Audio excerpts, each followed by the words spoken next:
Halo, berjumpa lagi dengan saya Iin Handayani. Kali ini saya akan berbagi tentang apa saja sih kualitas mahasiswa yang disukai oleh dosen pembimbing, supaya kalian bisa at least mendekati kualitas tersebut sehingga dosen pembimbing bisa bekerja sama dengan baik demi kesuksesan skripsi kalian. Mari kita simak.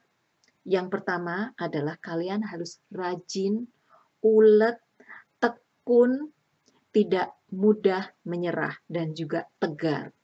Ya, jadi kalau sudah diniatin mau skripsi, kalian harus siap mental untuk menjadi seseorang yang tekun, ulet, sabar, tegar, ya semuanya yang bagus-bagus lah. Oke, yang kedua, kalian harus menunjukkan rasa percaya diri. Ini bisa dilatih. Oke, jadi kalian berlatih melalui hal-hal yang kalian sudah lakukan pada tahun-tahun sebelumnya. Jadi aktif di kegiatan akademik, ekstra akademik, or kegiatan yang berkaitan dengan ekstrakurikuler juga, aktif mungkin di komunitas. Jadi kalian terbiasa berbicara di depan publik atau berbicara dengan berbagai tipe orang, walaupun kalian itu pemalu. Jadi jangan salah sangka ya, kalau misalnya kalian pemalu terus nggak bisa pede. Jadi orang pemalu pun bisa pede. Oke, perlu latihan. Jadi kalian latihan di depan kaca, latihan dengan teman-teman dekat. Saya dulu juga pemalu. Oke, jadi dengan latihan, banyak membaca buku-buku self-help, dan juga berlatih berbicara dengan orang-orang baru itu akan meningkatkan PD dan aktif di berbagai kegiatan di kampus atau di luar kampus yang positif ya. Oke.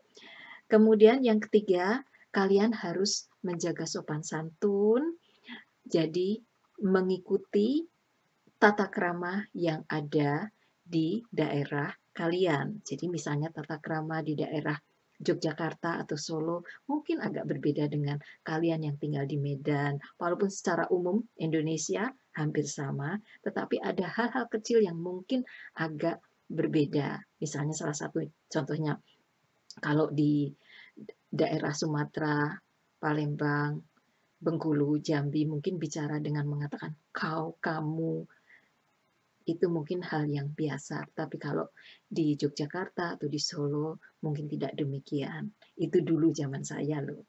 Oke.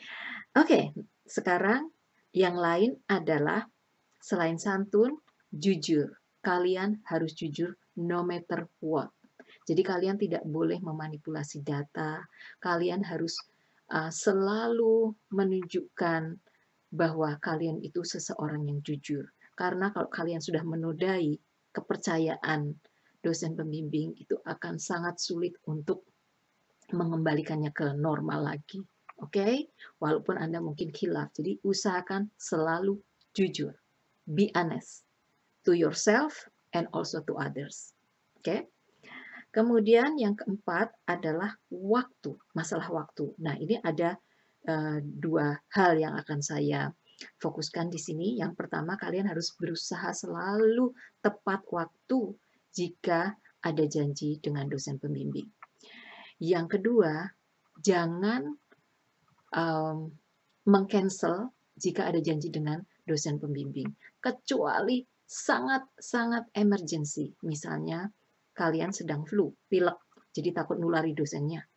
Yang kedua, mungkin ada sanak saudara atau keluarga yang wafat, jadi kalian harus terpaksa tidak bisa menemui dosen kalian.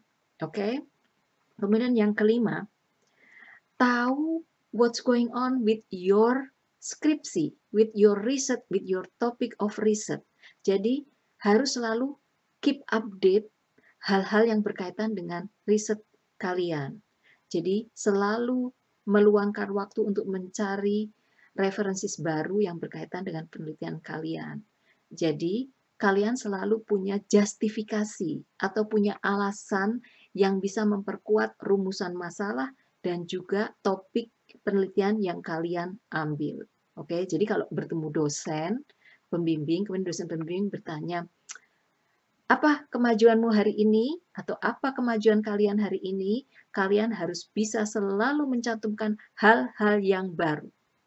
Dan seperti yang saya katakan di video yang lain, kalian harus bisa menunjukkan pada dosen pembimbing bahwa kalian itu mampu mengerjakan lebih dari yang diinginkan dosen pembimbing. Artinya kalian itu overachiever. Jadi kalian selalu berusaha memberikan yang terbaik untuk skripsi tersebut. Oke.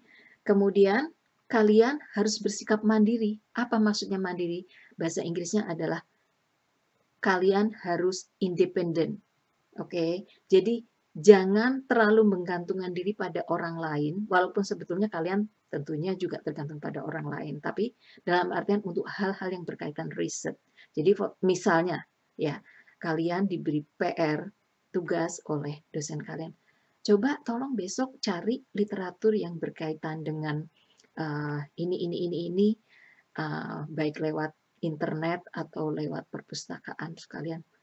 Ya Pak, saya kalau ke perpustakaan nggak bisa, nggak ada yang nganter, terus aduh saya agak susah. Jadi mengeluh, jangan banyak mengeluh. Jadi kalian walaupun susah, bilangnya begini, saya akan coba Pak,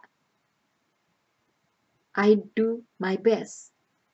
Oke, jangan bilang-bilang kalau oh agak susah kayaknya Pak. Jadi tunjukkan positive things about whatever the professor asks. Oke. Tergantung ya yang diminta apa, tentunya yang berkaitan dengan skripsi bukan yang lain-lain. Misalnya, tolong dong jemput anak saya ya. Itu beda, kecuali kalau emergency juga, misalnya Bapak atau Ibu dosen pembimbing sedang ada sesuatu yang sangat sulit diatasi dan mereka minta tolong untuk urusan keluarga. Tetapi itu saya kira jarang sekali ataupun dikatakan tidak ada. Nah, yang selanjutnya adalah kalian harus bisa berkolaborasi dengan baik dengan dosen pembimbing. Karena pada dasarnya skripsi itu merupakan perpaduan antara buah pikiran kalian dengan buah pikiran dosen pembimbing.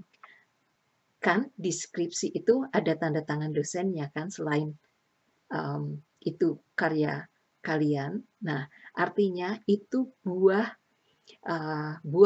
karya dari kalian bersama, ya.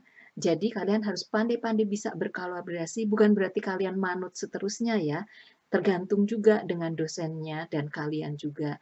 Jadi kalian harus bisa mempertahankan secara ilmiah kalau dosennya misalnya memberikan kritik yang membuat kalian, aduh, itu menurut saya bukan seperti itu, Pak. Nah, kalau dosennya termasuk aliran yang tidak bisa dikritisi secara langsung, kalian harus bisa-bisa mengungkapkan hal-hal yang tidak menyinggung perasaannya. Misalnya nih, saya lihat kebanyakan di Indonesia itu para mahasiswa seringkali bilang, tapi misalnya, tolong ini dibetulkan. Ya Pak, Bu, tapi kan jangan. Jadi awalnya selalu bilang, oh iya Bu, saya akan usahakan, I will do my best. Saya usahakan nanti saya lihat, saya bandingkan dengan literatur review yang saya punya, kemudian saya akan kembali lagi pada Bapak atau Ibu untuk menunjukkan apa yang saya punya. Tapi ketika beliau menyarankan sesuatu, itu jangan menunjukkan rasa ketidaksukaan atau rasa seperti merendahkan. Karena apa? Karena dosen pembimbing saudara adalah ahlinya di bidang yang saudara teliti. Oke, jadi ketika diputuskan judulnya penelitian kalian dan dosen pembimbingnya siapa, itu pihak fakultas atau pihak universitas itu sudah tahu siapa ahlinya di bidang itu. Oke, nah kalian harus bersabar dan harus tetap kuat untuk bisa selalu berkolaborasi dengan dosen pembimbing kalian. Nah, itu dulu tip dari saya. Semoga bermanfaat. Terima kasih sudah melihat video ini. Semoga bisa menjadi acuan agar skripsi kalian bisa sukses dan amazing dengan nilai yang baik sekali. Sampai bertemu lagi di video mendatang. Bye-bye.